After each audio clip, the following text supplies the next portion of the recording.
Hola a todos, ¿qué tal estáis? Yo soy Rosa y bienvenidos una vez más a mi canal. En el vídeo de hoy vamos a estar recomendando 10 series de terror para pasar este Halloween y es un poco una continuación del vídeo que hice hace 2 semanas donde os recomendaba 10 novelas de miedo. Así que sin más dilación empezamos con la recomendación seriéfila. En primer lugar vamos con una serie que ya es casi un mito en la televisión. Va por su 10ª temporada que se estrenó hace muy poquito y se trata de American Horror Story, creada por Ryan Murphy y Brad Falchuk. Realmente esta es una serie un poquito polémica, no sabía muy bien si empezar con ella, si meterla en el vídeo, pero creo que es inevitable hablar del terror en la televisión sin hacer referencia a American Horror Story, porque es una serie que es, como digo, yo creo que la serie más exitosa del género o la más conocida. Es una serie que ha sabido reinventarse temporada tras temporada, tocando distintos géneros, distintos tipos de terror, distintos temas, pero es cierto que es una serie que no la considero totalmente buena o no creo que todas las temporadas estén al mismo nivel. Creo que es una serie que tiene muy buenas ideas, parte de muy buenos conceptos, pero Ryan Murphy no sabe rematar. O sea, no sabe concluir, no sabe conducir la trama y el argumento hasta un final satisfactorio. A veces la serie se vuelve muy loca o se va por los cerros de Úbeda, como quien diría. Es decir, no termina de ser una serie concluyente o los personajes de repente se vuelven muy locos y empiezan a hacer cosas que son poco coherentes con lo que habíamos visto de ellos hasta el momento. La trama no es capaz de mantenerse en términos de coherencia y no digo que el terror no pueda jugar con la locura, desbarrar, volverse todo un poco extremo, pero creo que realmente dentro de su propia coherencia o dentro de su propio universo, a veces American Horror Story es un completo sinsentido. Entonces, lo que yo voy a hacer es hablaros un poquito brevemente de las que para mí son las mejores temporadas, que vendrían a ser la primera, que es Murder House, que nos habla de una casa encantada y que viene a ser pues una temporada que se mete en el subgénero de las casas encantadas y revitaliza un poco ese subgénero porque Ryan Murphy mete, como digo, elementos muy extravagantes, se mete en terrenos de parafilias, de personajes que están muy dañados, absolutamente psicóticos. Y luego tenemos la temporada que es la mejor temporada de American Horror Story, la temporada por excelencia que es American Horror Story Asylum, es la segunda temporada. Y es una temporada que, siendo muy loca y mezclando un montón de conceptos que parece que no van a cuajar bien, como por ejemplo posesiones demoníacas, nazis, extraterrestres, sanatorios, es una temporada que mezcla todo este mejunje de cosas que parece que van a desbarrar y lo hace de una forma muy loca pero muy genial. Entonces creo que es una muy buena opción y es un poco sigue un poco la estela, ¿no?, de esas series que se ambientan en manicomios, en sanatorios católicos de los años 50. Luego también tiene tramas que se adelantan a la actualidad, las mezcla y ese final que es sencillamente bestial, los personajes, los actores que están en estado de gracia, en fin. Asylum fue una cosa muy loca, sí, como viene siendo marca de la casa, pero fue una jugada que salió muy bien, sin duda la mejor temporada de la serie, yo la recomiendo muchísimo. Dejaos llevar por ella, por esos actores que están absolutamente bordados y por esas ideas tan locas que también salen en este caso. Y luego en la tercera temporada Ryan Murphy se metió de lleno en el tema de los aquelarres de brujas con American Horror Story Coven, y esta es una temporada que sinceramente a mí no me dijo demasiado, como tampoco me dijo la cuarta, que es Freak Show y que se ambienta en un circo, no sé si es en los años 50 o 60, y que tira mucho del body horror, por ejemplo, pero creo que al final se mete en lindes muy culebronescas, muy dramáticas, no termina de ir por el tema del terror como a mí me gustaría y creo que acaba embrollándose de malas maneras. Lo mismo sucede con la quinta, que es American Horror Story Hotel, donde mezcla vampiros, hoteles encantados. Empieza muy bien, pero como digo, al final pues no sabe rematar bien la faena. Y la sexta, ya volvemos a una temporada que merece la pena ser recomendada, con Roanoke, donde Ryan Murphy lo que hace es que se mete de lleno en el subgénero de terror de los metrajes encontrados, el rollo estilo documental. Es una temporada que está muy bien. Hacia el final igual también se vuelve un poco un poco pesada, ¿no? Pero creo que los primeros capítulos sin duda hacen que sea una temporada que merezca mucho la pena. Y luego llegamos a la séptima, que es la temporada más absurda, porque es una especie de rollo de terror psicológico, neurótico, que mezcla sectas, que se mete de lleno en la crítica del panorama político de Estados Unidos post-Trump, y que es American Horror Story Cult, que es una temporada que yo no sabría decir si es buena o si es mala, pero merece la pena porque es sin duda la temporada más original o la temporada más diferente, ¿no?, del resto. Y luego llegamos a la temporada número 8, que es la temporada Apocalipsis, que como bien dice el título, pues es una temporada que juega un poco con el fin del mundo y es una especie de remezcla entre Murder House y Coven. ¿Vale? Mezcla como los argumentos o personajes de ambas temporadas. Es una temporada que está bien, pero que yo creo que no tiene mucho sentido ver si no has visto Murder House y Coven, porque evidentemente pues mezcla personajes y es más bien como un reencuentro para los fans que otra cosa. Entonces, verla independiente sin haber visto esas dos antes, creo que no tiene mucho sentido. La 9, que es la que yo estoy viendo a continuación, es la de American Horror Story 1984, que es un auténtico homenaje al género slasher, con un campamento rollo Viernes 13, con asesinos en serie, con adolescentes plagados de hormonas. Llevo 2 capítulos y me está pareciendo muy guay. Me está pareciendo que reinventa y da su toque muy bien a los códigos del género o del subgénero slasher. Así que ya os contaré. Y actualmente se está emitiendo la 10ª temporada, que se está subiendo a Disney Plus. Y no sé muy bien de qué va porque no he querido hacerme muchos spoilers, pero como veis es una serie que sigue muy viva, que va a dar mucho de sí y que aunque no todas las temporadas están bien, yo por lo menos os recomendaría que os acercaseis a la primera, a la segunda, a la sexta y a la séptima. Y a la que estoy viendo yo, que es la 9ª, que también pinta muy bien, ¿no? Entonces, nada, ahí la dejo, pero ir sin prejuicios y sabiendo que a veces es una cosa muy, pero que muy mamarracha. La que avisa no es traidora. Y a continuación vamos con la siguiente serie, que es Lo que hacemos en las sombras. En este caso se trata de una serie que también utiliza el formato documental, ¿vale? Y lo que hace es que sigue las vidas de un grupo de vampiros que viven en Staten Island.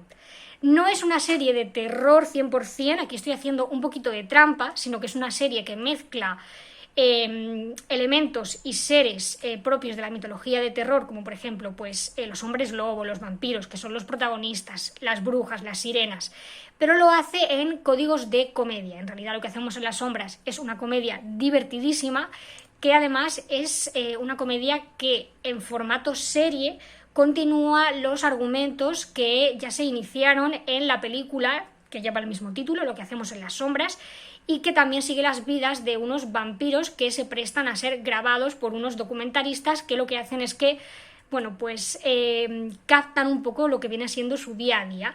En el caso de Lo que hacemos en las sombras, el argumento es el mismo, los personajes son diferentes y creo que Lo que hacemos en las sombras termina de rematar con muchísimo éxito lo que ya se plasmó, ¿no?, o lo que ya se pudo ver en la película. Seguimos a 4 vampiros que, como digo, son vampiros que viven en la actualidad en Staten Island, pero que son vampiros que cada uno pertenece a una época distinta y pertenecen a épocas del pasado. Por ejemplo, uno fue un general del Imperio Otomano, otro es un vampiro que vivió en la Inglaterra del siglo, no sé si 18 o 19, pero por ahí.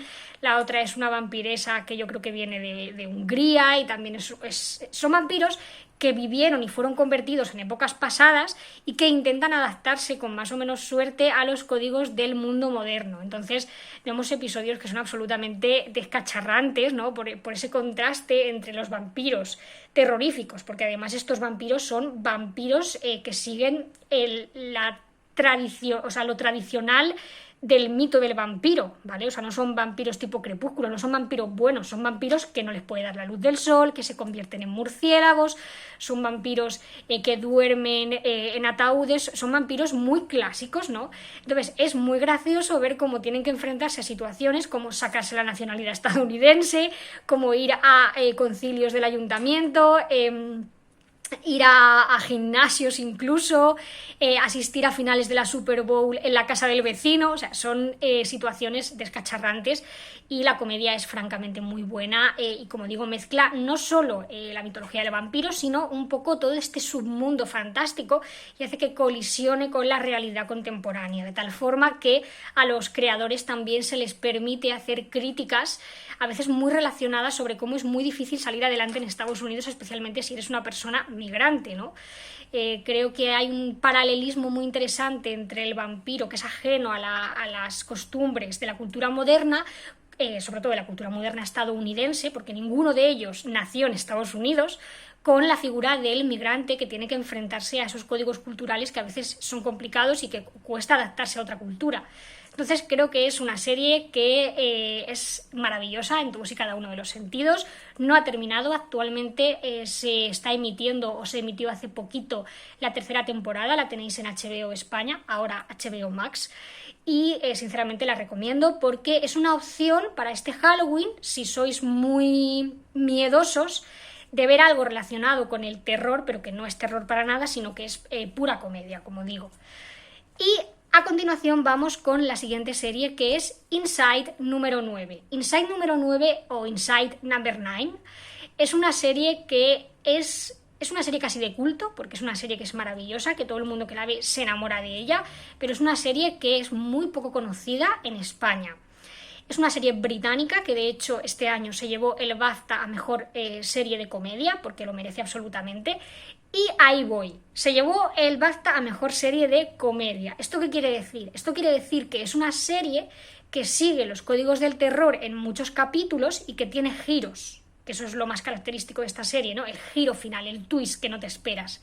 Son giros que a veces hacen que tú te sientas muy incómodo como espectador, que te provocan escalofríos, que hacen que te quede una sensación de mal cuerpo muy mal rollera, ¿no? Y de ahí viene el tema del terror, pero que también mezclan un montón de otros géneros y que tienen una comedia negra británica que tiene a menudo mucha mala leche, a veces es una comedia incluso muy escatológica y son en realidad episodios autoconclusivos, ¿vale? La serie lo único que tiene en común es el tono, ¿vale? Del episodio, el humor, el sello de los creadores, que es muy característico, pero cada episodio es autoconclusivo y lo que también tienen en común es que de alguna forma la historia que te cuentan en cada episodio está relacionada con el número 9, de alguna forma. En realidad es una excusa para enlazar los episodios, porque no es que el número 9 tenga un peso especial en la historia.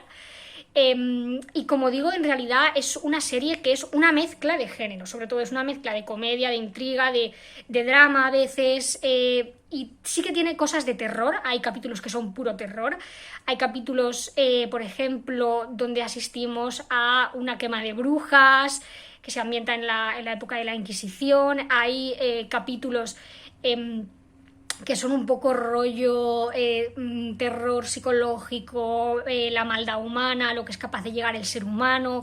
Hay otros capítulos que tienen a lo mejor algún giro que está más relacionado con lo fantasioso, pero creo que todos se caracterizan, o la mayor parte de ellos se caracterizan porque hay un momento en el que tú como espectador te sientes incómodo. Y ya digo, se caracterizan porque tienen un giro final que te deja a veces boquiabierto. En pocas ocasiones me he visto yo venir el giro de Inside número 9. O sea, hay giros loquísimos y hay giros que dices, me cago en la leche lo que han metido aquí. Y ya digo que hay giros que a veces te dejan con una sensación como muy de mal cuerpo. Yo recomiendo muchísimo esta serie, creo que es absolutamente maravillosa. Es una pena, de verdad, una auténtica pena que no sea más conocida en España. La tenéis en Filmin, eso sí, subtitulada. Hay incluso un episodio especial de Halloween, pero yo recomiendo que la veáis desde el principio, es decir, desde la primera temporada hasta la sexta, creo, que es la que se subió hace muy poquito a Filmin, y realmente la sexta es la última que se ha emitido. Yo no sé si estará renovada por una séptima, pero ya os digo que las ideas están igual de frescas casi que en el principio. Tuvo un bajón pequeñito en la quinta temporada, pero la sexta ha vuelto con fuerza, con algunos de los mejores episodios de la serie. Y sinceramente es canela en rama. A los que os gusten las series autoconclusivas, la comedia mezclada con el terror y la comedia además cabrona, yo creo que Inside número 9 es un regalito para vosotros. Así que muy, muy recomendada.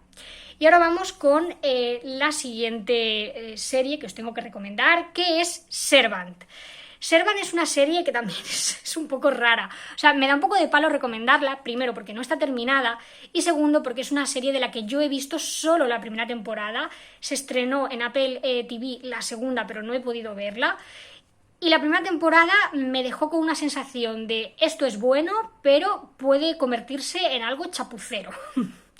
Y ahora me explico un poco. Servant es una serie de M. Night Shyamalan, que es el director del Sexto Sentido, de Múltiple, El Protegido, La Joven del Agua, El Bosque. Es un señor que es un director muy consagrado en tema de terror, fantástico. Es un señor que tiene mucha experiencia, es un señor que a mí personalmente me gusta, a veces más, a veces menos, pero la sensación que me deja siempre es positiva. Y yo creo que Servant es una serie loquísima, es una serie donde ha hecho lo que le ha dado la gana. Y ya digo que es una serie que utiliza mucho el recurso de jugar todo el tiempo con el espectador. Jugar todo el tiempo con el espectador y además dejarle incógnitas. Es una serie que si tú vas a verla pensando que vas a sacar algo en claro de ella, estás muy equivocado. O sea, la serie no te va a contestar a casi ninguna, por no decir ninguna, de las preguntas que te vas a ir planteando a lo largo de la misma. Es más, va a llegar el final de la primera temporada y vas a estar con más preguntas de las que tenías al principio de la serie. O sea, es un embrollo enorme.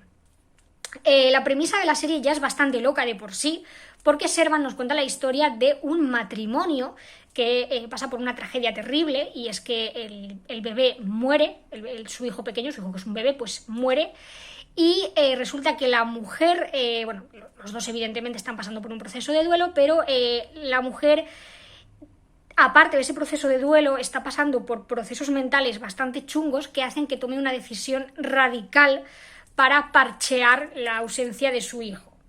Y en juego entra también por ahí una niñera que viene, rollo au pair, ¿vale?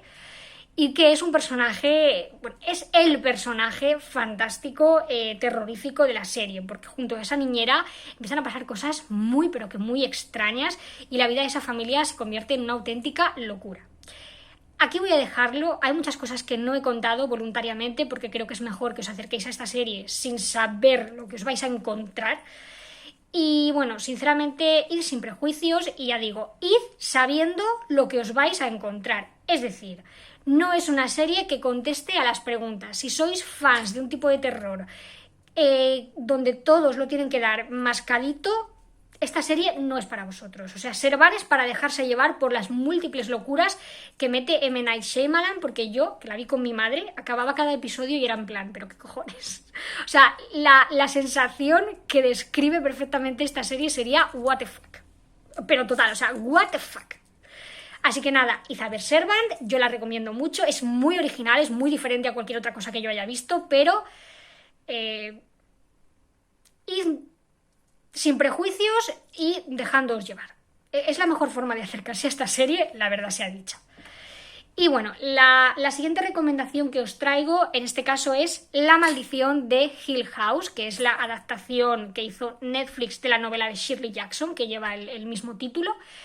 Y a ver, yo que he leído la novela y que he visto la serie, tengo que decir que es una adaptación muy libre. Es que ni siquiera creo que sea una adaptación, porque no tiene nada que ver. Es que tampoco tiene exactamente que ver con el tono, porque realmente, mientras que la novela es una serie que se nutre mucho de la atmósfera, es una novela muy de terror psicológico, que se desarrolla más bien dentro de la cabeza de los protagonistas o de los personajes. En La Maldición de Hill House nos encontramos un drama familiar, más que otra cosa. Es cierto que también se nutre mucho de la atmósfera, del rollo de la casa encantada llena de fantasmas, pero no deja de ser, primero, una serie sobre una familia disfuncional y desestructurada, y por otra parte, una serie sobre la pérdida, sobre el duelo, sobre la muerte de un ser querido y sobre cómo no somos muchas veces capaces de gestionar ese proceso tan difícil. Entonces, yo la recomiendo muchísimo. Hay que darle tiempo. ¿Por qué? Porque La Maldición de Hill House no solo es una serie de sustos, sino que es una serie donde los dramas individuales de los personajes, que son, bueno, pues un grupo de hermanos y el padre, la madre es la que fallece, Y en la casa donde ellos viven, pues pasan una serie de cosas muy raras, hay como fantasmas, parece una casa encantada. Entonces, los dramas de los hermanos son muy importantes. Y además, cada hermano tiene su propio drama, e incluso podríamos decir que hay capítulos que se centran en un hermano o en el drama de ese hermano en concreto. Con lo cual, la parte de desarrollo de personajes, de drama familiar, de relaciones entre ellos, tiene tanto peso como el terror. Lo digo para que vayáis advertidos, porque hay gente a la que le cuesta mucho arrancar, hay gente a la que le cuesta seguir la serie, que se pierde las enormes conversaciones porque es una serie que es muy dialogada, pero a mí me fascinó, tiene, yo creo, y paradójicamente hablando, porque os estoy diciendo que es más un drama familiar, pero sí, es terror, o sea, tiene uno de los sustacos del año, o sea, yo, del año en que se estrenó, porque no es de este año. Es además un susto totalmente inesperado que yo me pegué un bote en el sofá de mi casa que dije, madre mía, madre mía. Y la recomiendo mucho, es una serie para tomarla con calma, verla muy despierto, porque si la ves con sueño te vas a quedar durmiendo, porque es una serie que tiene, como digo, mucho diálogo, y a mí me flipó, me flipó. Si has leído La maldición de Hill House y vas esperando una adaptación fiel, pues no te acerques a ella, porque no es una adaptación fiel, ni siquiera es una adaptación, así que id pensando que vais a ver una serie de terror, sí, pero que no deja de ser un drama familiar muy bueno además. Y ahora, hablando de La maldición de Hill House, cuyo creador es Mike Flanagan, pues voy a hablar de uno de mis más recientes descubrimientos, que también os recomiendo encarecidamente, y que es Misa de Medianoche. Misa de Medianoche es la última serie que Mike Flanagan estrenó en Netflix, creo que lo hizo a finales de septiembre o así, y yo la terminé de ver hace 2 semanas. Y de nuevo, bueno, iba a hacer un pequeño spoiler, ¿vale? Pero no lo voy a hacer. Misa de Medianoche es una serie que es una adaptación libre de un libro de un autor de terror. Pero si os digo la novela, la novela de la que yo creo que es una adaptación libre, os estaría chafando por completo la intriga, el misterio de la serie. Lo único que necesitáis saber de Misa de Medianoche es que es una serie que sigue a los habitantes de un pequeño pueblo que es una isla, ¿vale? Es un pueblo isleño, y algo pasa en este pueblo y ese algo tiene que ver con la llegada de un nuevo cura. Ya está. O sea, no necesitáis saber absolutamente nada más. Misa de Medianoche a mí me ha sorprendido muy gratamente, es que creo que es incluso mejor que La maldición de Hill House. Y mira que La maldición de Hill House era muy buena, pero Misa de Medianoche conmigo personalmente ha conectado muchísimo más. Es una serie que es una serie de terror, puro además. También es una serie que es muy dialogada, porque a Mike Flanagan le gusta meter sus soliloquios y le gusta meter sus monologuitos y le gusta meter sus disertaciones. Es marca de la casa. Pero es una serie que a mí me fascina por cómo habla de la fe y de la religión. Creo que es una serie que aborda o que es al mismo tiempo una crítica a la Iglesia Católica, sobre todo a la Iglesia Católica, o a lo que los hombres hacemos con la religión. Lo que pasa es que se centra en una comunidad católica.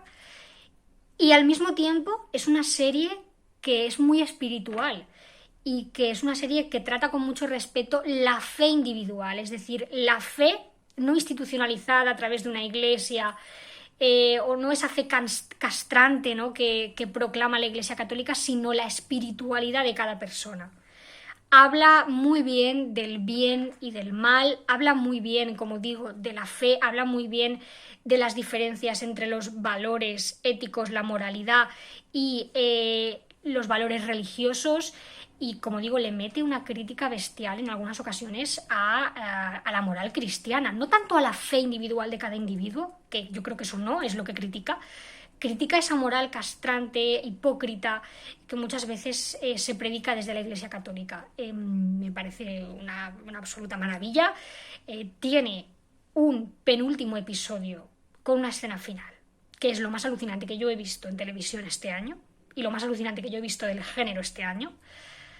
Así que nada, es que tenéis que verla y hacéis un favor, no busquéis de qué va más en concreto y sobre todo no busquéis cuál es la novela de terror que adapta en formato libre, porque os vais a joder el plot y os vais a joder la intriga y el misterio. Y ahí lo dejo.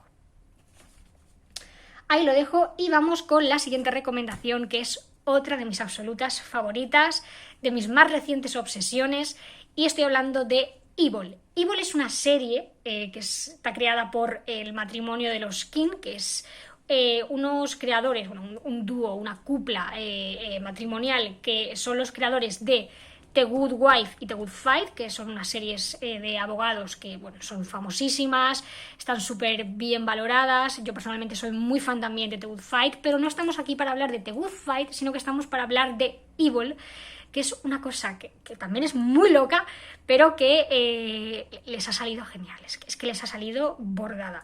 Es una serie que es una especie de procedimental y que sigue la historia de Christine, que es una psicóloga, que ella lo que se dedica es a testificar en juicios, a hacer pruebas periciales, pues eso, en casos de asesinato, tal, en cuestiones penales.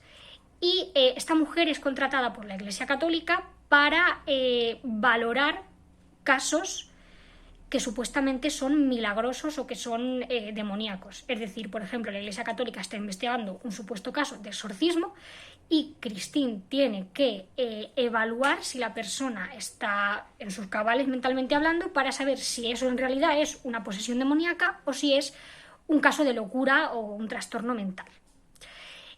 Christine va a trabajar con David, que es un seminarista, y también va a trabajar con Ben, que es, yo creo que es ingeniero y que lo que hace es valorar si, por ejemplo, una persona que supuestamente está poseída, pues a lo mejor lo que está pasando es que está bajo la influencia de alguna sustancia que hay en las paredes y que es tóxica, por ejemplo, ¿sabes? Entonces, este equipo de 3 personas se dedican a investigar casos y cada capítulo es como un caso distinto, pero luego hay como una especie de trama general que es una trama que está relacionada con un personaje secundario que es como el villano de la serie, que es otro psiquiatra, bueno, no sé si es psicólogo o psiquiatra, pero es como un colega de Christine, se dedican a la misma profesión y es como su némesis porque es un personaje que parece malvado, que se dedica como a entorpecer las investigaciones de este equipo, a echarles por tierra, y que tiene cierto interés en la familia de Christine. Y ahí vamos a dejarlo porque creo que cualquier cosa que diga podría ser terreno de spoiler, y yo creo que este personaje tan maravilloso, que es de los mejores de la serie, es mejor que lo descubráis por vosotros mismos. Evil es una serie que, como digo, es un procedimental.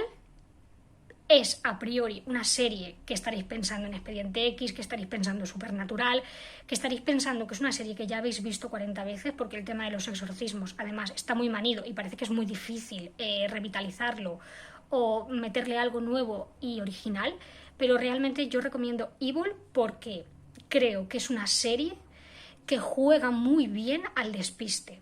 Primero, es una serie que es una mezcla perfecta de comedia, porque yo me he reído muchísimo con Evil, comedia muy negra además, con terror, porque esta serie tiene terror. O sea, para ser una serie que se emite en una cadena pública de televisión, porque no está en ninguna plataforma de streaming ni en ningún canal de tele por cable, sino que es un canal de la televisión estadounidense público, tiene algunas tramas, algunas escenas que son muy atrevidas, o sea, muy, muy atrevidas.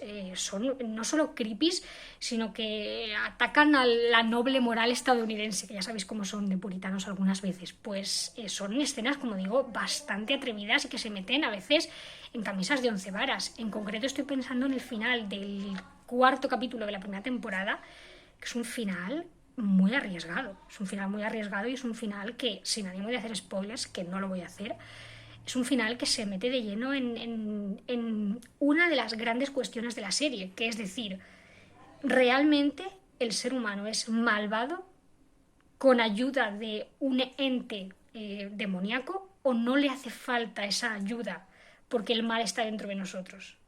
Que yo creo que es la gran pregunta de la serie, o la gran reflexión, la capacidad que tiene el ser humano para hacer el mal, para ser malo, para hacer cosas malas.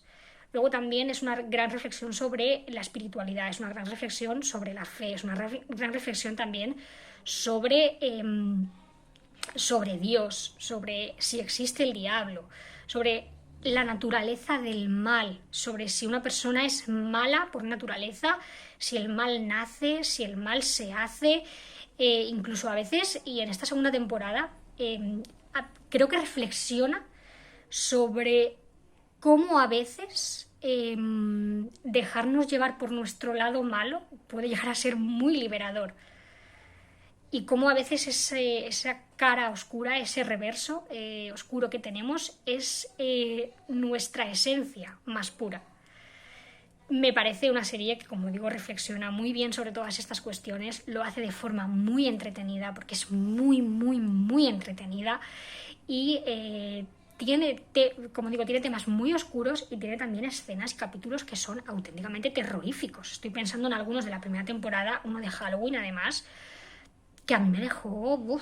Además, algunos capítulos son como muy atrevidos, muy arriesgados. El rumbo que toma el personaje principal en la segunda temporada también es brillante y es como muy poco convencional a lo que estamos acostumbrados. O sea, que no os confunda esto que digo de que es un procedimental, porque es un procedimental que arriesga, que va a matar desde el principio, que no es para nada convencional y que además es súper entretenido y muy, muy divertido. Así que nada, estoy de hecho pensando en hacer un vídeo especial hablando de Evil, analizando bien los personajes, analizando bien los episodios, porque es una serie que, como digo, me tiene completamente fascinada.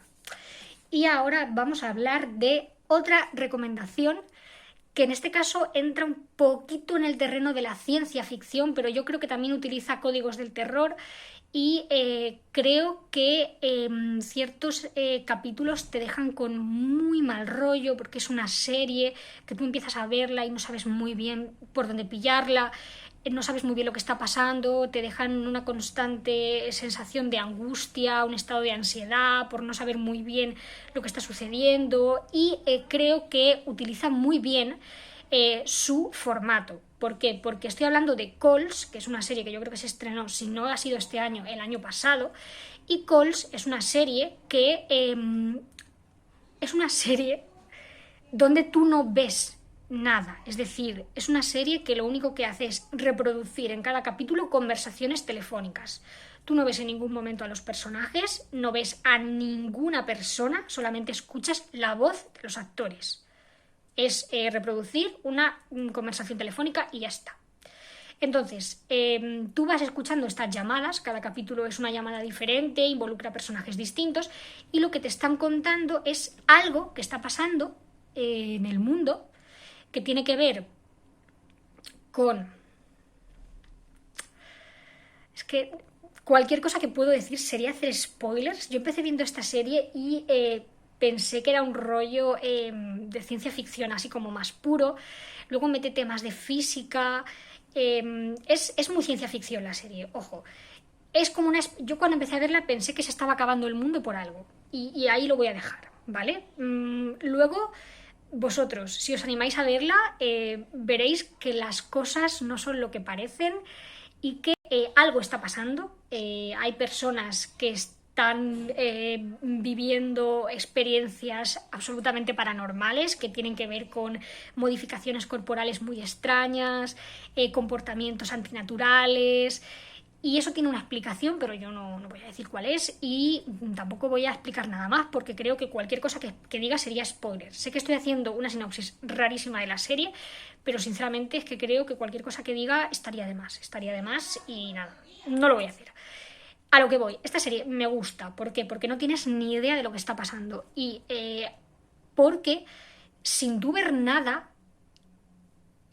las voces de los actores, las conversaciones telefónicas, los silencios, la sensación de impotencia que te transmite el no ver lo que está pasando, porque te lo están contando. Ellos están hablando de lo que están viviendo, pero tú no lo ves. Entonces lo estás imaginando y como ya muchas veces hemos hablado de este tema, lo que imaginas muchas veces es peor que lo que te enseñan de manera literal. Entonces, lo que tú estás imaginando, el no saber qué está sucediendo, la sensación de, venga, necesito ver otro capítulo, porque te deja con la intriga, con el suspense, todas las teorías locas que vas haciendo a medida que vas viendo los capítulos. Esas situaciones que a veces son horribles, porque te están contando o te están narrando experiencias que no solo son horribles porque son totalmente antinaturales, sino porque los actores están muy bien, no los ves interpretar a sus personajes, pero con la voz te lo dicen absolutamente todo.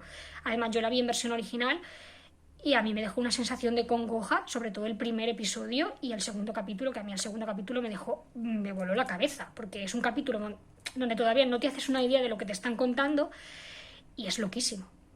Así que nada, yo recomiendo muchísimo, muchísimo Calls y de verdad id a verla sin saber mucho de ella, como yo fui, porque si no os vais a arruinar un poco todo el pastel y lo que mola de esta serie es ir descubriendo poco a poco lo que te quieren contar, lo que está sucediendo. Y como digo, es terror por esa sensación que te provoca, por los medios que utiliza para contar la historia, pero es una serie que es terror / ciencia ficción.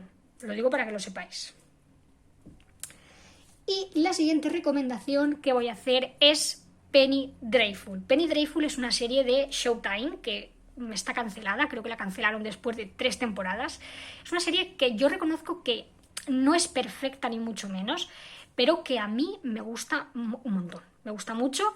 Es una serie que nos cuenta la historia de un grupo de personas que viven en el Londres del siglo XIX y son una especie de cazadores de demonios o de cosas sobrenaturales, porque hay unas criaturas que a priori parece que son vampiros y que están aterrorizando todo Londres. Entonces la serie parte de un personaje que está interpretado por Eva Green y es un personaje que es una especie de medium y que tiene cierta conexión con lo sobrenatural y especialmente cierta conexión con lo demoníaco. ¿Vale? No solo con lo sobrenatural, sino con lo sobrenatural demoníaco, con el mal, con la maldad.